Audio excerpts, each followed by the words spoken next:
The Whispering, a fantasy sleep story, presented by Bedtime Stories. Make yourself comfortable, close your eyes, take a slow, deep breath. And now, let the story begin. Elara lived in the Valley of Somnus, a place woven from perpetual twilight and the soft hum of ancient magic. The sky above was a permanent canvas of deep indigo, dotted not with sharp stars, but with swirling nebulas of gentle pearlescent light. Below, the ground was a tapestry of luminous mosses and enormous bell-shaped flowers that glowed with an inner light, casting the world in shades of emerald, sapphire, and amethyst.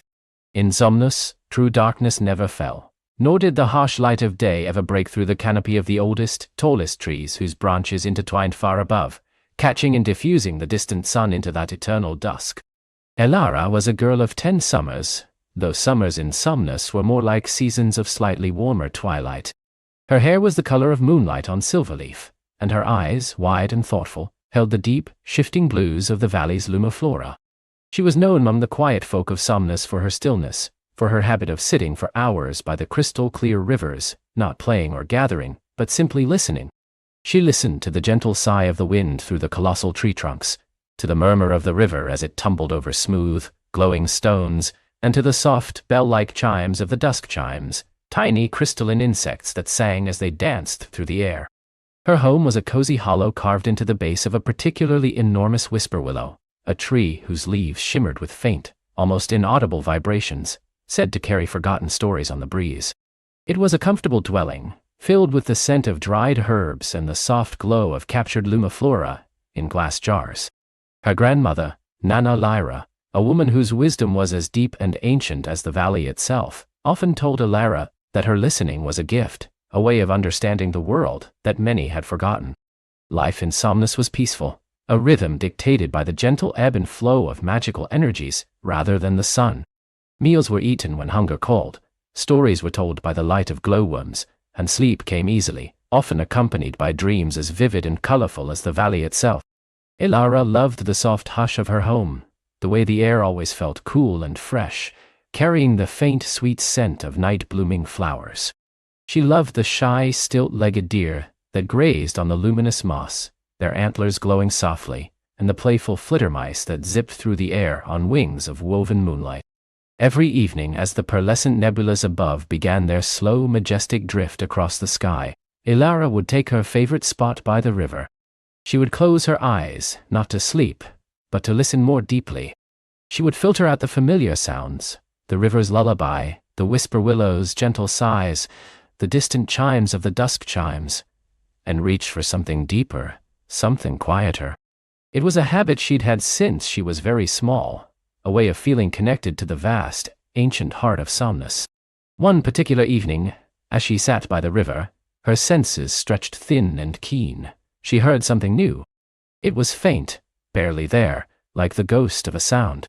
It wasn't the wind, nor the river, nor any creature she knew. It was a sound that seemed to come from within the air itself, a whisper that was almost too quiet to be heard, yet too distinct to be ignored. It was like a breath, a soft, drawn-out sigh, carrying a note of something she couldn't quite place. A faint echo of longing, perhaps, or a deep, quiet wonder. She opened her eyes, scanning the glowing landscape. Everything was as it always was, serene, beautiful, steeped in its gentle magic. The stilt-legged deer grazed peacefully, their glowing antlers swaying. The flittermice danced in lazy spirals. Yet, the whisper persisted, a thread of sound so delicate it felt as though it might unravel if she focused too intently. She tilted her head, trying to pinpoint its source. It seemed to come from everywhere and nowhere, a disembodied voice woven into the very fabric of the twilight. "Nana?" she asked later that night, as her grandmother brushed her silverleaf hair by the light of a gently pulsing lumiflora. "Do you ever hear sounds that aren't really there, or sounds that are so quiet, you wonder if you imagined them?" Nana Lyra paused, her gnarled fingers stilling for a moment. Her ancient eyes, the color of deep forest moss, regarded Elara with a knowing gaze.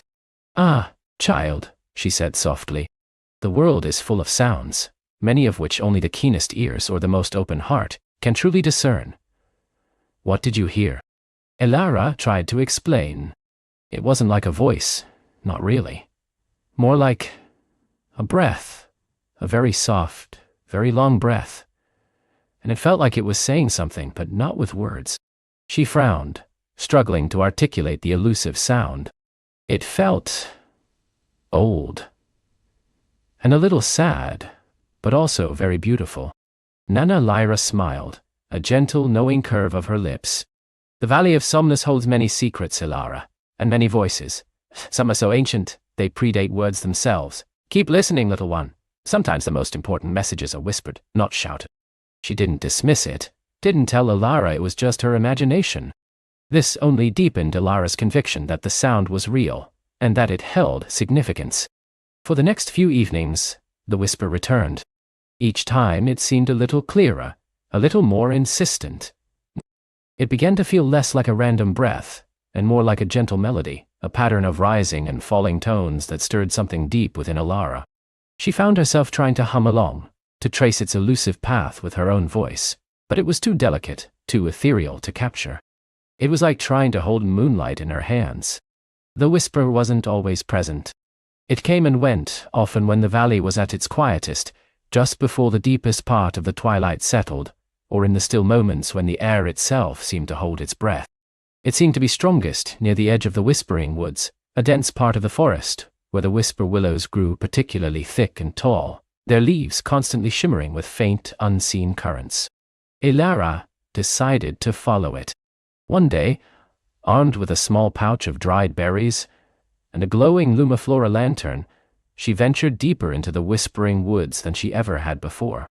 The air grew cooler here, thicker with the scent of damp earth and ancient wood. The mosses on the ground grew softer, deeper, absorbing the sound of her footsteps until she moved through the forest like a ghost. The familiar bell chimes of the dusk chimes faded, replaced by the amplified yet still gentle sighing of the whisper willows. As she walked, the whisper grew stronger. It wasn't just a single note now, but a chorus, a multitude of soft breaths woven together into a complex, intricate tapestry of sound. It felt like 1,000 voices speaking as one, not in words, but in pure, resonant emotion. It was a sound that made her heart ache with a strange, sweet melancholy, yet filled her with an undeniable sense of purpose. It was calling her, she was sure of it. The trees grew taller, their trunks wider, their branches reaching up like gnarled ancient arms towards the distant nebulas. The light here was dimmer, filtered through countless layers of leaves, creating pockets of profound shadow that pulsed with faint, bioluminescent fungi. She knew she was nearing the Silent Grove, a place whispered about in hushed tones by the elders. It was said to be the oldest part of the valley, where the first trees of Somnus had taken root, and where the magic was so deep and still that it could silence all other sound. Most folk avoided it, finding its profound quiet unsettling. But Elara felt no fear, only a growing sense of anticipation. The whisper was almost palpable here, vibrating in the very air she breathed. It felt like a song she had always known but had only just remembered, a melody buried deep in her oldest memories. It seemed to be guiding her, pulling her gently, inexorably, towards the heart of the grove. She pushed aside a curtain of glowing vines, their leaves brushing against her face like soft fingers. Beyond them, the trees truly were immense, their bases wider than her small cottage, their canopy so vast they seemed to hold up the very sky. The ground beneath them was entirely covered in a soft, silvery moss that pulsed with a faint, rhythmic glow, like a slow, sleeping heart. And here in this ancient, hallowed space, the whisper was no longer faint. It swelled around her, a symphony of soft, resonant tones that filled her ears and vibrated through her very bones. It was the sound of something vast, something ancient, breathing. It was the sound of the valley itself, speaking. And it was no longer just a breath or a melody. As she stood there, awestruck, the whisper began to coalesce, to form patterns that felt almost like thoughts, almost like a language.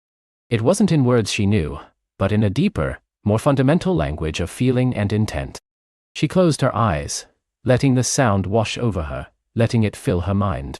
It painted pictures in her inner vision, fleeting glimpses of roots delving deep into the earth, of luminous rivers flowing underground, of ancient stones humming with forgotten power.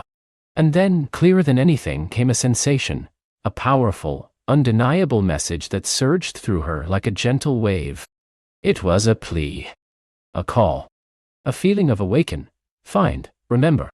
The whisper was not merely a sound. It was a summons. It was a voice calling from the deep heart of Somnus, a voice that had been silent for perhaps centuries, only now beginning to stir. And it was calling to her. Elara opened her eyes. Before her, at the very center of the silent grove, stood a single colossal tree, older and grander than any other. Its bark was like polished obsidian, streaked with shimmering veins of silver. It emitted no light, but absorbed all light, standing as a pillar of profound shadow against the glowing moss. And from its depths the whisper flowed, strong and clear, pulling her forward. She took a step, then another, drawn by an irresistible force. The journey to the silent grove had been an exploration of sound, a gentle descent into the heart of the valley's magic. But now, as she stood at the threshold of the most ancient tree, she knew her true journey was only just beginning. The whisper was no longer asking her to listen. It was asking her to act. The whisper was no longer asking her to listen. It was asking her to act. Elara stepped into the profound shadow. It wasn't a cold darkness, nor was it empty. Instead, it was like sinking into a pool of deepest indigo ink, warm and strangely dense. The air, which had been alive with the gentle hum of the grove, now felt thick and still, as if every sound save one had been absorbed by the ancient wood. Yet within this profound quiet, the whisper did not fade. It intensified, a silent thrumming directly against her spirit, pulling her deeper. The glowing moss that rimmed the entrance seemed to ripple and stretch, forming a luminous threshold behind her before gently fading, sealing her away from the familiar world. She was no longer standing on solid ground. Beneath her feet, the sensation was soft, yielding, like walking on layers of velvet moss that clung to unseen roots. The path ahead was not visible in the conventional sense. There was no light, no defined tunnel, yet she could feel the direction, an undeniable pull forward, as if the very air was a current guiding her. Her fingers, extended cautiously, brushed against something smooth and cool, a wall of living wood that shimmered faintly with an inner light she couldn't quite perceive with her eyes, but which her skin registered as a comforting warmth. It was less like a cave, and more like stepping inside a colossal, hollowed-out heart, where the walls pulsed with an unseen life force. The air itself began to carry a scent she hadn't encountered before, a rich, earthy aroma of ancient timber and damp soil, mingled with something sweet and ethereal, like dew on a moonflower. As she moved, the ground beneath her began to subtly slope downwards, a gentle, spiraling descent into the earth. The whisper, which had been a steady thrum, now began to weave itself into a more complex pattern. It wasn't words, not yet, but a succession of resonant tones, each one distinct, each one building upon the last, like a melody played on an instrument only her soul could hear. It was a song of quiet longing, of immense age, and of something precious held close. Elara walked for what felt like an eternity, though the passage of time seemed irrelevant in this timeless space. Her steps were light, her breath soft, as if she instinctively understood that any harsh sound might shatter the delicate equilibrium of this hidden path. The darkness began to thin, not by the introduction of an external light source, but by an internal luminescence that seeped from the very fabric of the tunnel. Fine vines of golden sap, like liquid starlight, began to trace intricate patterns across the wooden walls, pulsing with a gentle rhythmic glow. These luminous pathways served as her guide, illuminating a winding tunnel that continued to spiral downwards, deeper and deeper into the heart of the ancient tree. The air grew warmer, infused with a vibrant energy that made the tiny hairs on her arms tingle. The whisper, now a clear, resonant hum, filled the space, vibrating through the glowing veins in the wood, through the yielding ground, and through Elara herself. It was a sound that didn't just reach her ears but resonated in her bones, a deep, comforting vibration that spoke of profound life and wisdom. Finally, the tunnel widened. Elara stepped out of the narrow passage and into a vast, breathtaking chamber. It was not like any space she had ever seen. The walls, ceiling, and floor were all of the same ancient wood, but here, It had been polished by aeons into a surface like dark, shimmering obsidian, reflecting the luminous veins that crisscrossed the expanse. These veins of golden sap weren't just decorative. They formed intricate, glowing constellations across the ceiling, casting a soft, ethereal light that made the chamber feel like a fragment of the night sky brought indoors. In the very center of this grand organic cathedral stood a formation that drew Elara's gaze and held it captive. It was a large crystalline pool, not of water, but of liquid light. The substance within shimmered and pulsed with an inner radiance, a spectrum of soft, shifting colors: emerald green, sapphire blue, amethyst purple, and a deep, pulsing gold. Within its depths, faint, luminous currents swirled, carrying tiny glowing motes that danced like fireflies caught in slow motion. And from this pool, the whisper flowed. Here, it was no longer a vague sensation but a palpable presence, a symphony of silent resonance that filled the chamber, wrapping around Elara like a warm, comforting embrace. She felt an almost overwhelming sense of peace, a feeling of having come home to a place she never knew existed.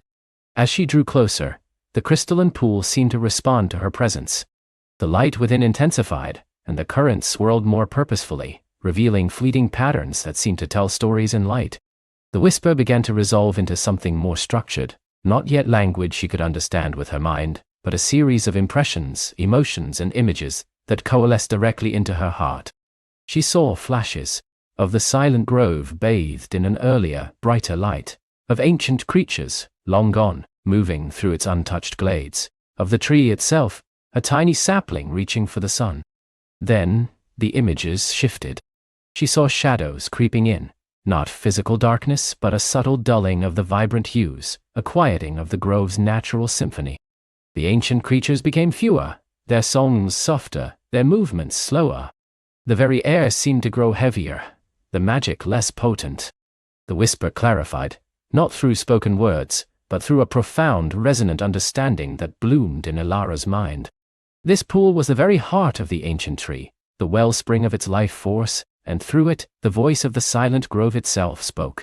It was a voice of deep concern, a plea echoing through the ages. "Little listener," the whisper resonated, now with a clarity that bypassed her ears and spoke directly to her inner self. "You have found the heartwood spring, the living song of this valley." Elara knelt beside the luminous pool, her hand hovering just above its shimmering surface. The warmth emanating from it was immense, a vibrant energy that seemed to revitalize her very spirit. Why have you called me here?" she thought, her own unspoken question resonating back through the pool, amplified by the grove's magic. "The world outside, the world of the sun and the wind, it falters," the whisper continued, the light in the pool dimming slightly, reflecting the sadness in its tone. "The great silence, which once merely brought peace, now threatens to consume. The song of the grove, the fundamental harmony that nourishes all life within this valley, grows faint. It is not the silence of rest, but the silence of forgetting." Elara frowned, her brow furrowing with concern. She had cherished the grove's gentle quiet, but she understood the distinction the voice drew. A silence that was a natural part of a vibrant whole was different from a silence that was an absence, a void where life once sang. "The song of the grove is woven from many threads," the voice explained, the pool now swirling with images of delicate luminous strands intertwining. The rustle of the whisper wind through the highest leaves, the murmuring of the moonpetal river, the soft chime of the star moss growing in hidden grottos, the deep pulse of the earth heart beneath the roots. These are all notes in its grand melody, but one thread, the most vital, has been forgotten, its melody unheard for generations. It has been forgotten, its melody unheard for generations. The images in the pool shifted again, showing a gap in the tapestry of sound, a void where a vibrant thread should have been. "The song of the sunstone," the whisper revealed, the golden light in the pool pulsing with a sudden urgency. "It is the morning's first note, the spark that ignites the valley's daily symphony. Without its clear, resonant call, the other threads grow weak, their melodies dull, their magic diminished. The great silence deepens, threatening to swallow the entire valley." Elara felt a pang of understanding. Her journey had been about learning to listen to the subtle sounds, and now she was being asked to find a lost one, a foundational one. "But why me? What can I do?" "You, little listener, possess the truest ear," The whisper resonated, and the pool shimmered with an image of Elara, her head tilted, her eyes closed in deep concentration. You hear not just with your outer ear but with your inner spirit. You sought the heart of sound, and in doing so you found the heart of the grove. Others have come before, seeking power or knowledge, but you came seeking to understand. You are pure of heart, and your spirit is open to the frequencies that others can no longer perceive. The song of the sunstone is not merely a sound to be heard. It is a melody to be awakened, the voice continued, and Elara felt a surge of energy, a sense of purpose building within her. Deep within the forgotten peaks, where the first rays of dawn touch the highest stones, lies the sunstone spire. It is not a place that can be found by mapping or compass. It can only be found by listening. The spire itself is dormant, its resonant core asleep. It waits for the one who can hear its silent plea, and with a touch of true listening, rekindle its forgotten song. The task felt immense, daunting, yet a thrill of excitement mingled with her apprehension. To awaken a forgotten melody, to restore the balance of the entire valley. It was a purpose, grander than anything she had ever imagined. How will I know it? How will I awaken it? Elara asked, her voice a soft murmur, barely audible above the whisper of the heartwood spring. The pool's light brightened once more, coalescing into a single vibrant point of golden luminescence. The sunstone spire will reveal itself to your inner ear, the whisper replied, its tone imbued with ancient wisdom. Its silence will be different from the silence of the valley. It will be a profound, expectant silence, awaiting. When you find it, place your hand upon its surface.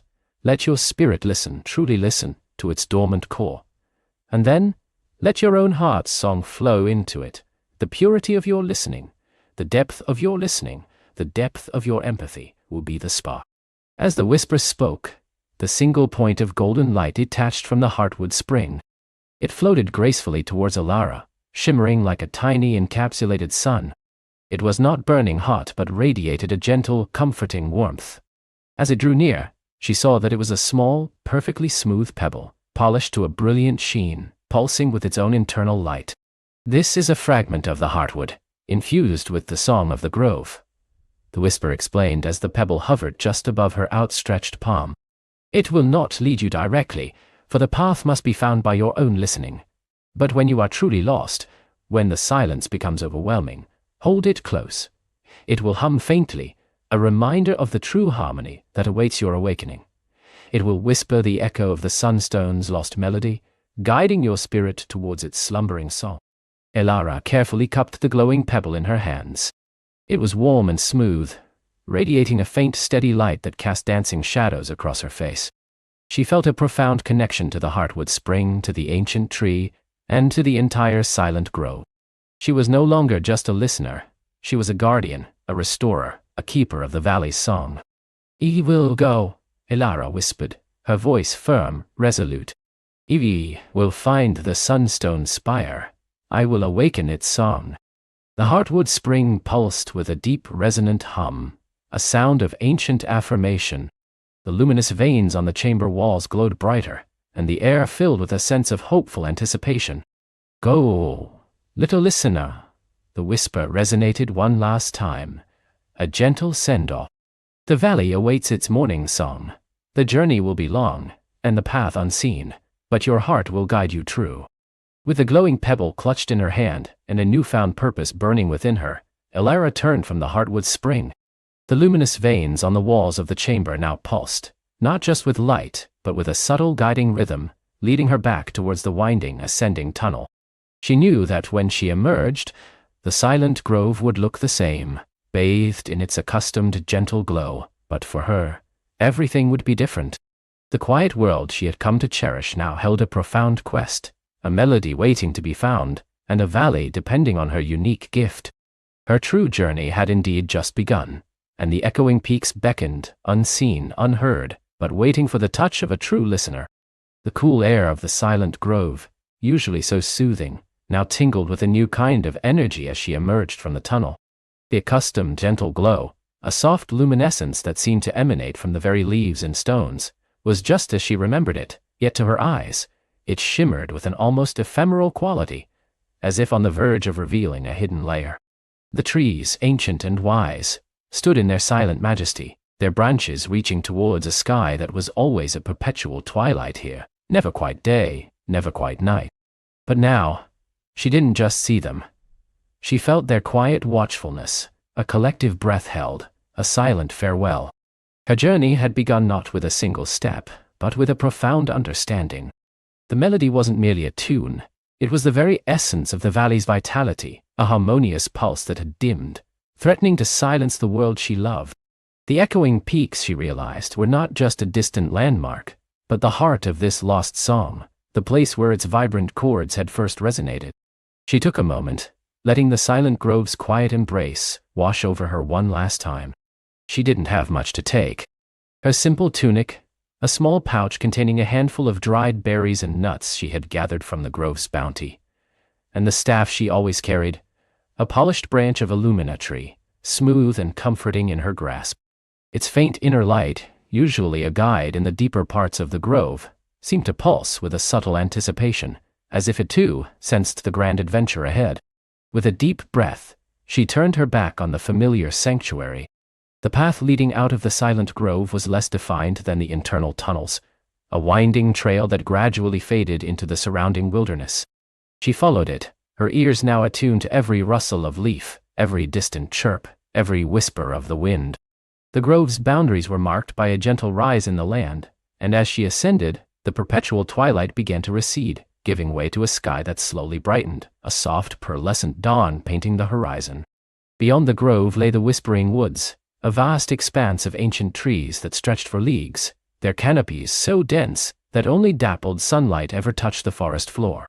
Here, the silence was different from the grove's, not a profound, knowing quiet, but a vibrant, living hush, filled with the hum of unseen insects, the soft rustle of unseen creatures, and the sighing of branches in a breeze that always seemed to carry secrets. She moved with a quiet grace, her feet barely disturbing the mossy earth. Her unique gift, her ability to truly listen, was her compass here. She didn't just hear sounds, she understood their nuances, their hidden meanings. The chitter of a branch sprite wasn't just a sound, it was a conversation about the sweetest berries on a nearby bush. The sigh of the wind through the phalite ferns wasn't just a breeze. It was a story of the river that flowed deep within the woods, leading ever eastward. Days blended into nights as she journeyed through the whispering woods. She learned to read the patterns of the forest, finding shelter beneath the sprawling roots of ancient oaks that had stood for centuries, their gnarled trunks like silent guardians. She drank from clear streams, their water tasting of moss and cool stone, guided to them by the melodic gurgle she could discern even through the dense undergrowth. Her senses sharpened, her perception expanding with every passing moment. One evening, as the last rays of the pearlescent sun filtered through the canopy, painting the forest in hues of rose and violet, she came across a clearing. In its center stood a single magnificent tree, unlike any she had seen before. Its bark was a smooth silvery white, and its leaves, instead of green, were a delicate, shimmering gold, catching the fading light and reflecting it back in a gentle, warm glow. This was a sun-petal willow, a rare and fabled tree, said to bloom only once a century, its petals holding the essence of starlight. As she approached, she noticed a faint, shimmering aura around the tree, and a soft, almost imperceptible hum. She closed her eyes, focusing her inner ear. The hum resolved itself into a complex, multi-layered resonance, a quiet symphony of growth and ancient memory. It was the tree's song, a slow, deep vibration that spoke of its long life, of seasons past, of silent wisdom gathered. But then within that symphony, she detected a dissonance, a faint, wavering note, like a single string out of tune in a vast orchestra. It was subtle, almost imperceptible, but to her, it stood out. It was a note of sorrow, of longing. Curious, she reached out a hand, gently touching the silvery bark. As her fingers made contact, a soft pulse of warmth spread through her, and a faint image flickered in her mind. A distant mountain range, shrouded in mist, with a single brilliant star hanging above its highest peak. The echoing peaks. The sun-petal willow was not just singing of its own life, it was echoing the wider world, and through it, she felt the distant yearning of the peaks. The dissonance in its song, she realized, was a reflection of the missing melody, a sympathetic vibration of the valley's ailing heart. It was a testament to how deeply intertwined everything was, how the absence of one sound could ripple through the very fabric of existence. Encouraged by this discovery, she spent the night beneath the sun-petal willow, drawing strength and understanding from its silent song. The gentle hum lulled her to sleep, filling her dreams with visions of shimmering mountains and the promise of a sound yet to be found. With the dawn, she continued her journey, leaving the sun-petal willow behind, but carrying its resonant memory within her. The whispering woods gradually began to thin, the trees becoming sparser, their branches reaching higher, as if straining to touch the open sky. The ground grew rockier, and the gentle slopes of the forest gave way to more pronounced hills. She was leaving the lowlands, steadily ascending towards higher ground. The air here was cooler, crisper, carrying the scent of pine and distant stone. The sounds shifted too. No longer the dense, layered symphony of the forest, but wider, more expansive sounds.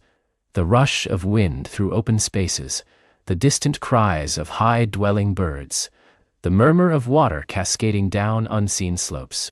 She found herself traversing the rolling highlands, a vast expanse of emerald hills covered in fragrant heather and dotted with ancient weathered boulders.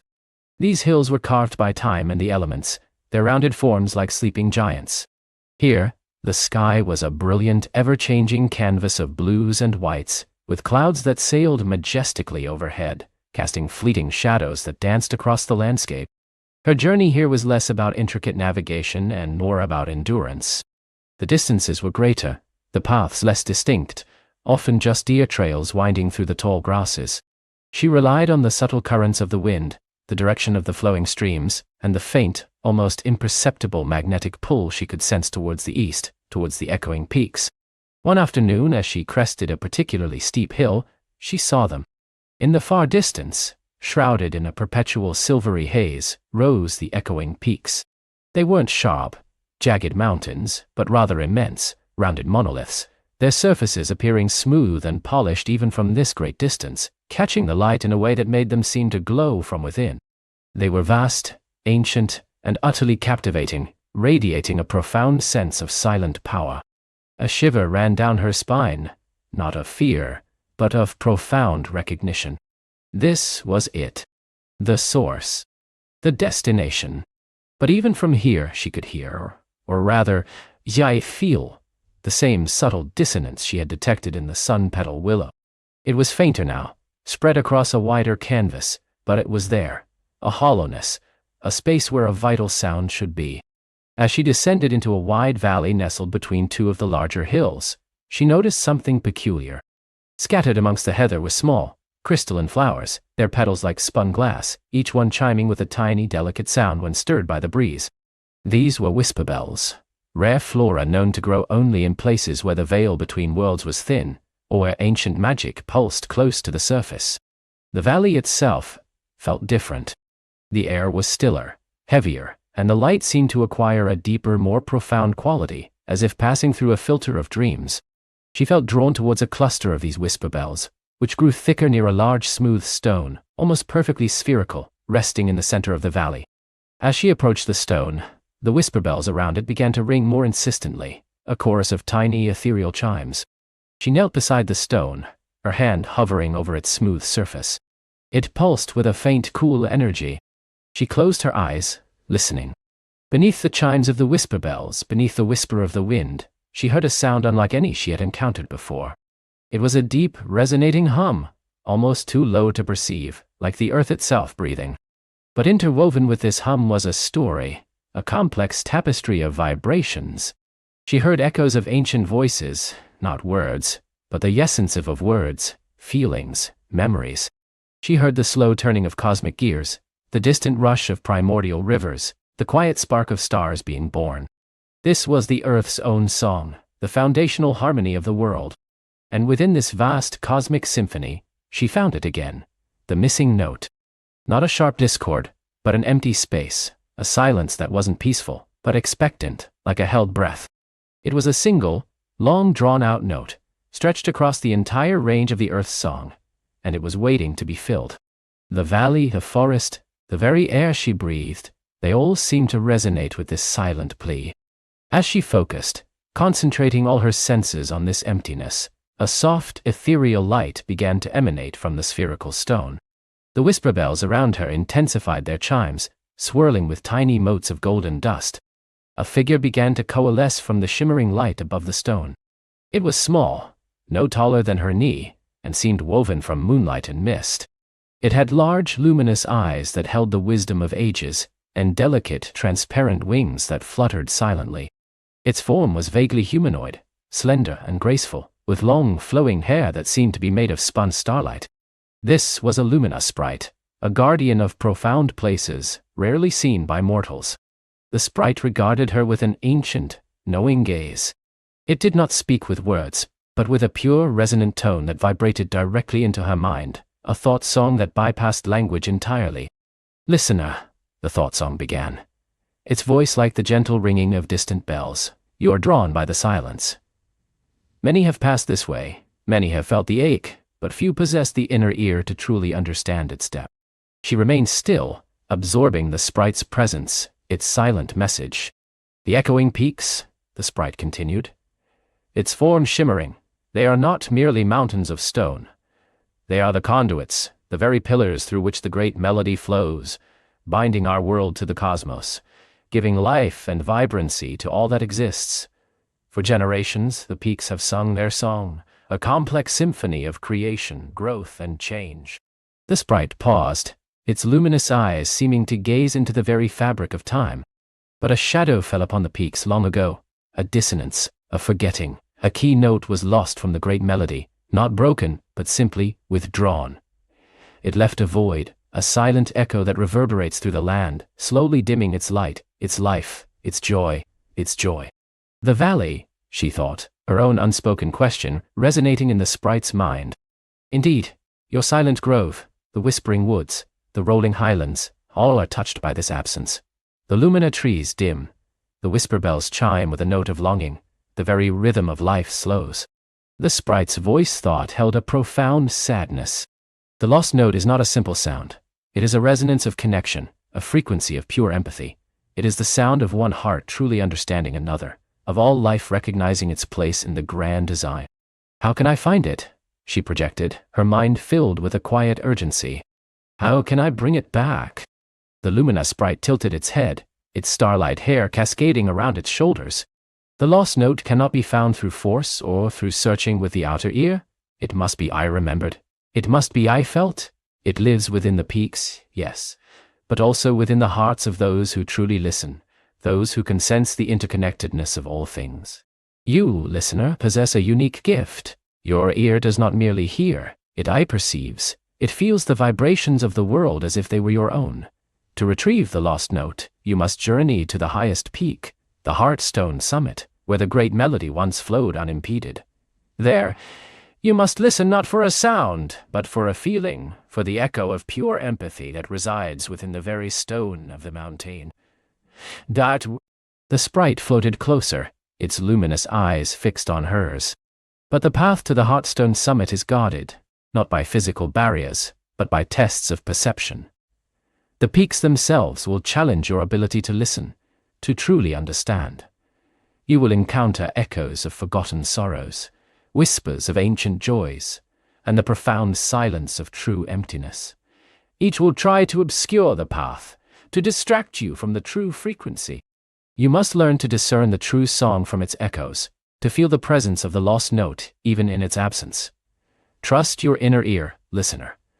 Trust the empathy within your own heart, for it is the key to remembering the lost frequency.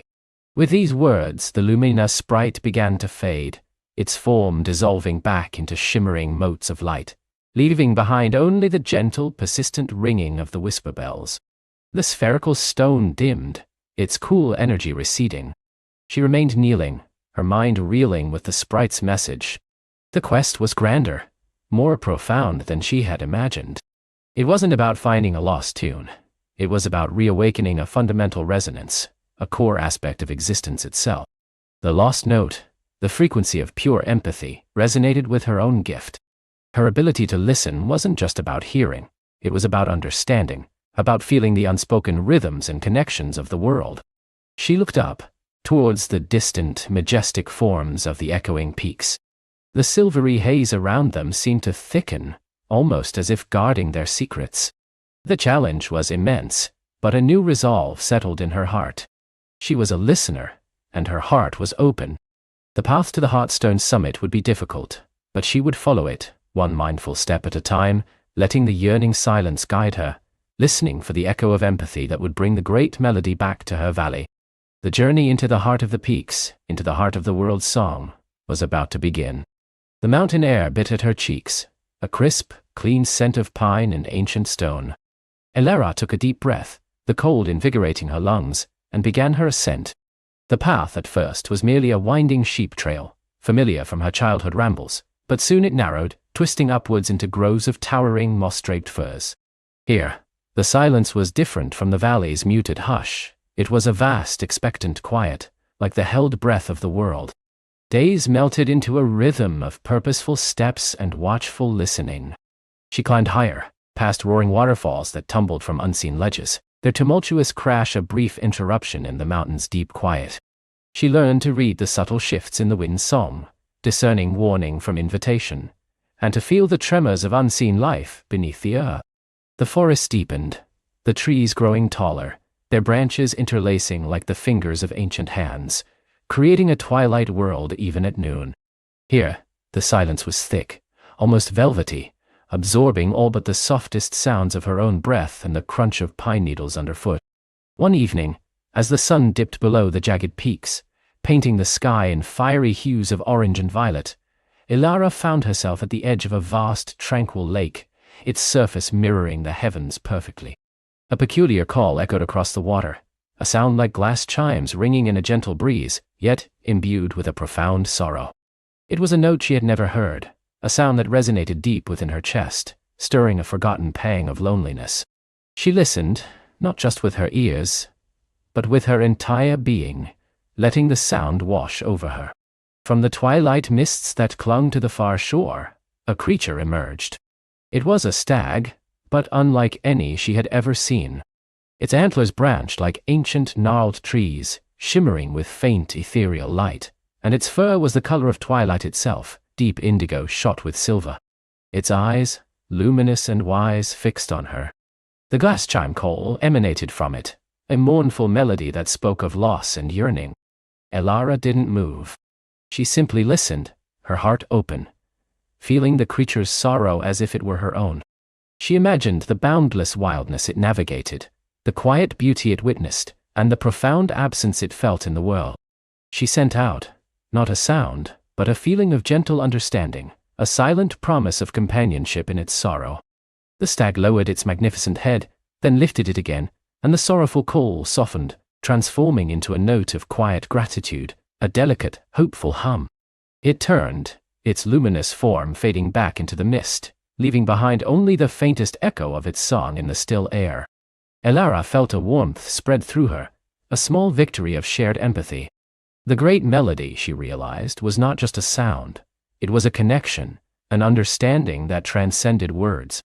The path grew steeper, leading her through a colossal natural archway of dark, glistening rock, into a region the valley folk called the Stone Veins. Here, the mountain seemed to turn inward, revealing its ancient bones. The air grew colder, thinner, carrying the scent of damp earth and mineral. The silence here was different again. It was an ancient, weighty quiet, the silence of deep time, of slow geological processes. It spoke of patience and endurance.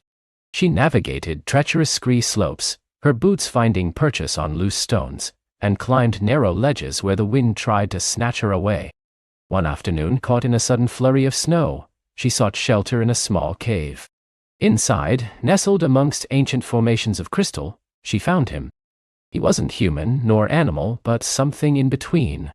His body was composed of smooth gray river stones, perfectly fitted together, and his eyes glowed with a soft inner light.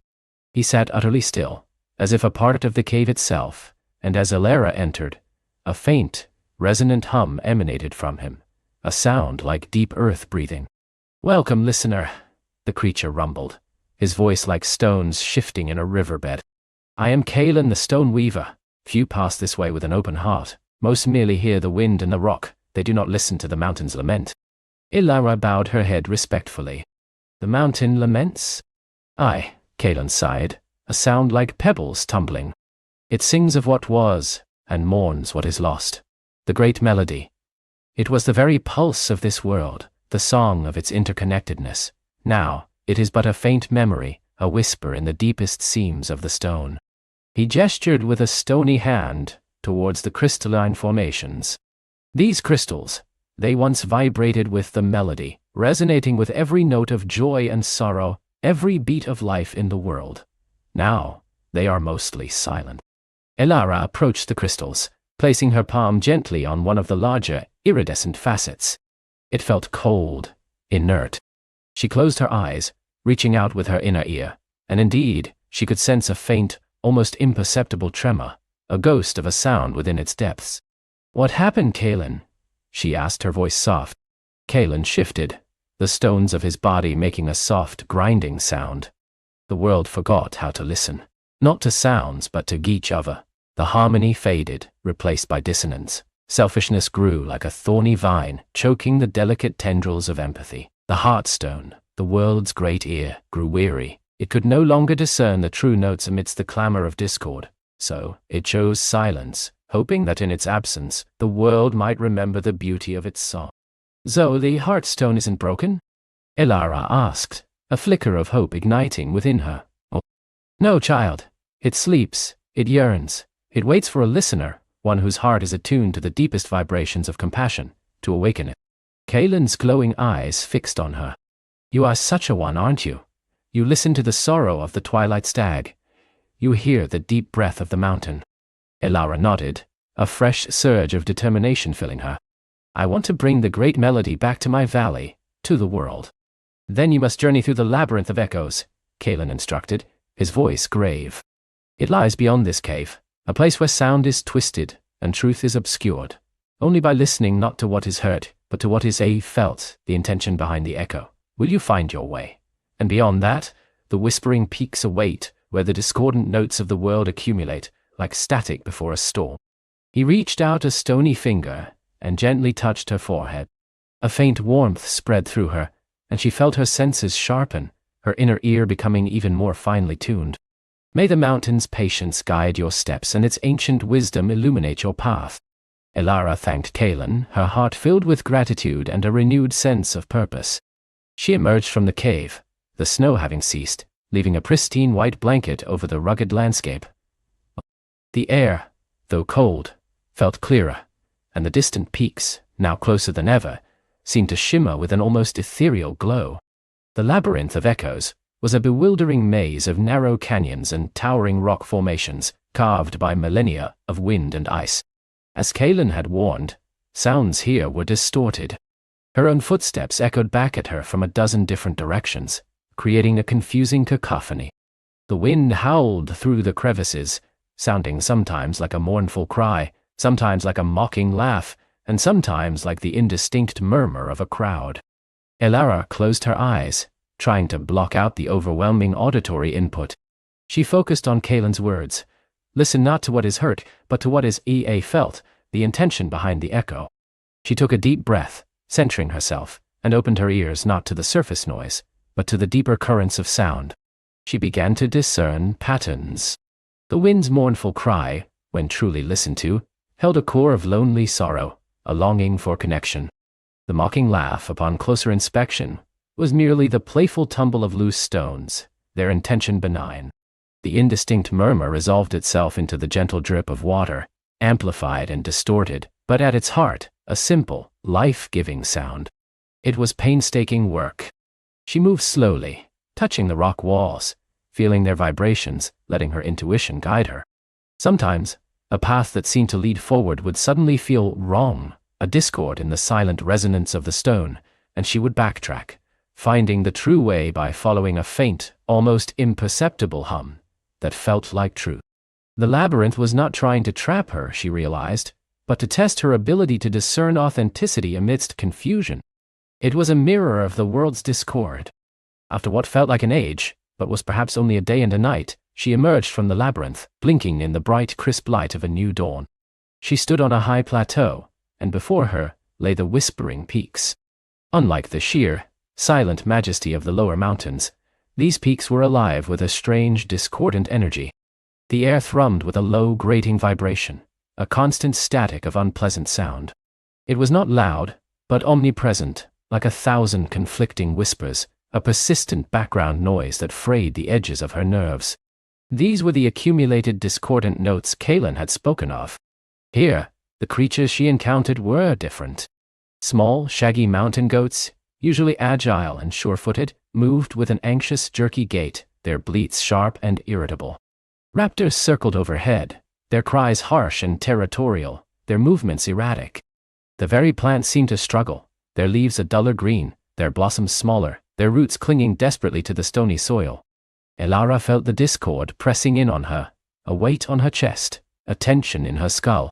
It was tempting to close her ears, to retreat into her own quiet space. But she remembered Kaylin's words about the Heartstone's weariness, its inability to discern true notes amidst the clamor. She had to learn to listen gain through the discord, to find the true heart beneath the noise. She sat on a flat rock, closing her eyes, and let the cacophony wash over her. She imagined each discordant whisper as a tiny knot in a vast, tangled rope. Instead of trying to cut the rope, she tried to untie each knot, gently, patiently. She focused on one particular note, a high, reedy whine that seemed to emanate from a cluster of twisted, stunted pines. As she listened, truly listened, she began to discern its source. The rustle of dry needles, the friction of branches rubbing together in the wind, the faint buzz of an insect caught in a spider's web. But beneath these sounds, she felt something else, a deep, underlying note of awe. The trees were afraid of the constant winds, of the harsh conditions, of the creeping barrenness around them. The insect was afraid of its entrapment. Elara sent out a wave of calm, a silent reassurance. She imagined herself as a sturdy root, holding fast against the wind, offering shelter. Slowly, imperceptibly, the high-pitched whine softened, losing some of its frantic edge. It didn't disappear, but its quality changed. It became less a shriek of panic, more a sigh of resignation, tinged with a fragile hope. This was her work now. As she traversed the whispering peaks, she engaged with the discord. She listened to the irritable bleats of the goats, sensing their underlying hunger and fear of scarce resources, and offered silent thoughts of abundance and safety. She listened to the harsh cries of the raptors, understanding their struggle for survival, and offered a silent blessing of strength and clear sight. She didn't try to silence the discord but to understand it, to infuse it with empathy, transforming its essence. It was exhausting, soul-draining work, but with each small shift, each softening of a harsh note, a tiny thread of warmth seemed to weave its way back into the tapestry of sound. The air, little by little, became less grating, less oppressive. The colors of the landscape seemed to brighten, ever so slightly. Finally, after days that stretched into a week, she stood at the base of the tallest peak, the Heartstone summit. It towered above her, a majestic spire of gleaming, almost translucent white rock, unlike any other stone in the mountains. Here the silence was absolute. Not the expectant quiet of the lower peaks, nor the ancient hush of the stone veins, nor the static of the whispering peaks. This was a profound, echoing emptiness, a silence so complete it felt like a presence itself. It was the silence of a heart held in abeyance, waiting. The ascent to the summit was the most arduous challenge yet. The air was thin, biting cold, and the path, if it could even be called that, was a nearly vertical climb up smooth, icy rock. Elara's fingers ached, her muscles screamed, but she pushed on, driven by an unwavering resolve. Each handhold, each foothold, was a deliberate act of will. She felt the ancient rock beneath her palms, sensing its patient strength, drawing on its enduring spirit. As she neared the peak, a strange phenomenon occurred. The air itself began to shimmer, not with heat, but with an internal light. The white rock of the summit began to glow faintly, a pearlescent luminescence that pulsed with a slow, almost imperceptible rhythm. The silence, which had been absolute, now seemed to deepen further, becoming so profound that Elara felt as if she could hear the very turning of the world, the silent dance of the stars above. She reached the summit, pulling herself over the final lip of rock, her breath coming in ragged gasps. Before her lay not a single stone, but a breathtaking ethereal chamber carved by nature into the very heart of the peak. It was a vast grotto, open to the sky, its walls and ceiling composed of countless crystalline formations, each one glowing with that same soft, pearlescent light. And in the center, resting on a pedestal of natural, unblemished white quartz, was the Heartstone. It was not a single massive gem, but a cluster of 7 interconnected crystals, each a different luminous hue: sapphire blue, emerald green, ruby red, amethyst purple, golden yellow, fiery orange, and iridescent silver. They pulsed faintly like sleeping hearts, their light muted, their colors dim, as if seen through a veil of sorrow. The great melody, she realized, was meant to flow through these 7 facets, each representing a core aspect of the world's song: joy, sorrow, wisdom, courage, peace, passion, and unity. Now they were merely echoing the profound silence. Elara approached the Heartstone, her heart pounding not from exertion but from awe. She knelt before it, reaching out a trembling hand, but not quite touching the shimmering crystals. The cold emanation from them was palpable, a chilling emptiness that spoke of the immense void left by the fading melody. She closed her eyes, and for a long moment, she simply listened. She listened to the silence within the crystals, sensing the profound yearning, the patient waiting. She listened to the echoes of the world's discord that still clung to her, the faint whispers of fear and loneliness she had encountered on her journey. She listened to the rhythmic beat of her own heart, a small, persistent drum of life in the vast quiet. And then, she listened deeper. She reached beyond the surface, beyond the silence, into the very core of what the Heartstone was. Kaelin had said it wasn't broken, but slept, waiting for a listener whose heart was attuned to compassion. She recalled the twilight stag's sorrow, the frightened trees, the anxious goats, the struggling raptors. She remembered the quiet determination of her valley, the yearning for connection, the gentle rhythm of life that had been muted. The Heartstone, she understood, was not just an instrument that played the melody, it was a reflection of the world's collective heart. And what it needed was not a song from her, but a song through her, a conduit of pure, unadulterated empathy. She placed both hands gently on the cold, shimmering surface of the Heartstone cluster. A jolt, not of electricity, but of pure, resonant feeling, coursed through her. She felt the immense history held within the stone, the countless millennia of the great melody flowing through the world, nurturing life, guiding spirits, weaving the very fabric of existence. And then she felt the gradual dimming, the growing quiet, the weariness of a world that had forgotten how to listen to itself. Elara took a deep breath, and with her eyes still closed, she began to project, not a sound, but a feeling. She poured every ounce of her journey into the Heartstone, the quiet beauty of her valley, the sorrow of the twilight stag, the deep patience of the mountain, the wisdom of Kaelin, the confusion of the labyrinth, the fear and longing she had gently soothed in the whispering peaks. She offered her own open heart, her boundless capacity for listening, her deep yearning for connection and harmony. She imagined the lost note, the forgotten chord Kaelin had spoken of, the note of collective empathy and understanding. She didn't try to create it, but to find it within the Heartstone's silence, to resonate with its potential. She held nothing back, letting her entire being become an echo of empathy, a pure, unwavering channel. For a long moment, nothing happened. The silence in the chamber was profound, almost deafening. Elara felt a wave of doubt, a whisper of inadequacy. Had she failed? Was her empathy not enough? But she pushed through it, holding steadfast. This wasn't about her strength, but about her openness. She was not trying to force the melody, but to invite it, to awaken the sleeping heart of the world with the gentle warmth of understanding. Then, a flicker. The sapphire crystal, representing wisdom, pulsed with a slightly brighter light. Then the emerald, for peace, glowed a little stronger. One by one, slowly at first, the 7 crystals began to intensify their light, their colors deepening, becoming richer, more vibrant. And then, she felt it. A faint vibration, a delicate hum, deep within the Heartstone. It was not a loud sound, but a subtle resonant frequency, like the first stirrings of life after a long winter. It began in the silver crystal, the facet of unity, and spread to the others, weaving through them like threads of pure light.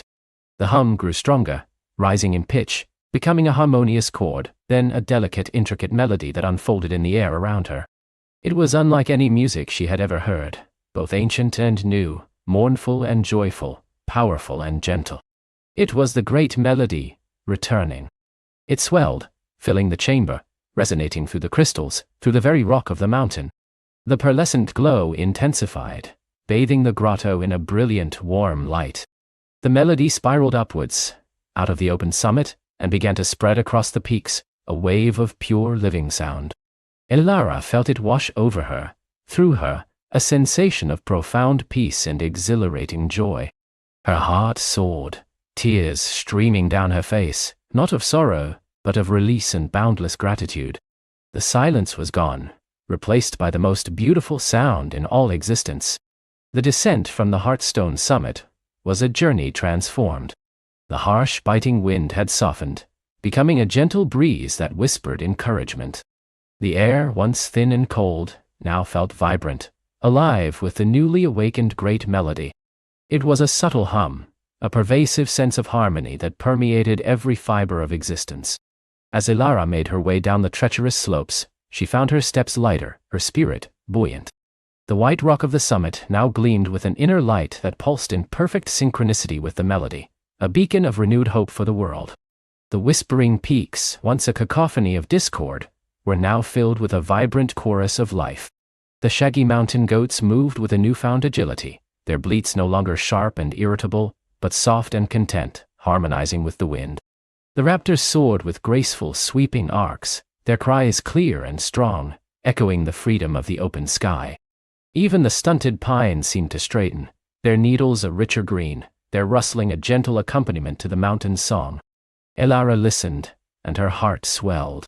The fear and longing she had encountered were still there, for these were inherent parts of life, but they were now interwoven with notes of courage, resilience, and belonging. The empathy she had extended had not erased suffering, but had transformed its quality, allowing it to find its place within the broader harmony. She moved through the labyrinth of echoes, and this time there was no confusion. The echoes were clear, true, each sound a distinct note in the rising symphony. The playful tumble of stones now sounded like light laughter, the drip of water a delicate chime. The labyrinth, once a test of discernment, was now a playful dance of sound, guiding her effortlessly onward. When she reached Kalen's cave, the stone weaver was no longer a silent, inert form. He sat radiating a deep, resonant hum, his stony eyes glowing brighter than before. The crystals around him vibrated with a luminous energy, casting shimmering patterns across the cave walls. "You have done it, listener," Kalen rumbled, his voice now a rich, deep chord that harmonized with the surrounding melody. "The world sings again. The Heartstone beats with compassion once more." Elara smiled, a profound sense of peace settling over her. "It was not I who did it, Kalen. It was the Heartstone itself, awakened by the yearning of the world, and by the empathy it remembered was always there waiting." Kalen nodded, a slow, deliberate movement of his stony head. "Indeed. You were merely the instrument, the conduit, the open heart that allowed the forgotten note to resonate once more. The great melody is not a gift to be given, but a truth to be remembered."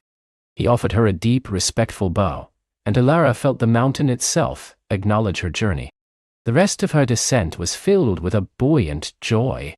The forests at the foothills hummed with unseen life, the trees seeming to sway in a gentle, melodic dance. Birds sang with a clarity and richness she hadn't heard since childhood, their songs weaving intricate counterpoints to the mountain's overarching hum. The air was sweet, vibrant, carrying the scent of blooming wildflowers that seemed to have sprung up overnight. And then, she saw it. Her valley. From the high pass it stretched out before her, transformed. No longer muted in gray, it was a tapestry of vibrant greens and blues, dotted with splashes of color from newly bloomed flowers. The river, once sluggish, now sparkled with a lively current, its gurgle a joyous tune. The air above the valley shimmered with a visible golden light, and she could hear it now, distinctly, the great melody flowing through her home. As she entered the valley, the change was palpable. The people were outside their homes, not in silent despair, but gathered together, their faces alight with wonder and dawning recognition. Children laughed, their voices clear and unburdened. The animals grazed peacefully, their movements fluid and harmonious. The very ground seemed to hum beneath her feet. Her family was among the crowd, their faces etched with a mixture of disbelief and overwhelming joy. Her mother rushed to her, embracing her tightly, tears streaming down her face. "Elara," she whispered, her voice thick with emotion. "The melody, it's back. The world is singing again." Elara simply held her mother, feeling the warmth of her embrace, the depth of her love. She didn't need to explain her journey. The melody itself told the story. In the days that followed, the valley rediscovered its song. The farmers found their rhythm in the fields, the weavers their patterns, the storytellers their voices. But it was not just a return to the old ways. It was a deeper understanding. The silence had taught them the value of the sound, and Elara's journey had taught them the source of its power. They gathered around her, eager to understand. Elara didn't tell grand tales of heroic battles or magical spells. She spoke of listening. She spoke of empathy. She spoke of the hidden sorrow of a stag, the fear of small trees, the patience of ancient stone. She explained that the great melody was not just a sound that came from the mountain, but a reflection of the collective heart of the world, and that its harmony depended on the mindful listening and understanding of all living things. Elara, the quiet listener, became the valley's gentle guide. She didn't lead with pronouncements, but with presence. She would often sit by the river, or among the whispering trees, simply listening, her heart open, and others would join her, learning to attune their own inner ears. They learned to listen not just to what was said, but to what was felt, not just to the sounds of nature, but to the silent language of connection between all beings.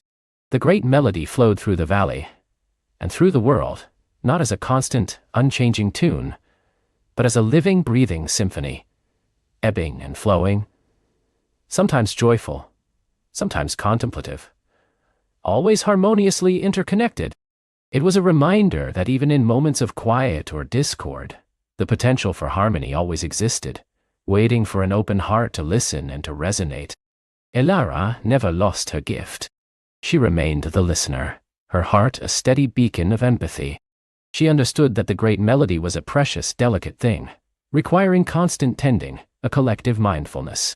It was not a destination, but an ongoing journey, a continuous act of listening, of understanding, and of sharing the silent echo of empathy that kept the world's heart singing.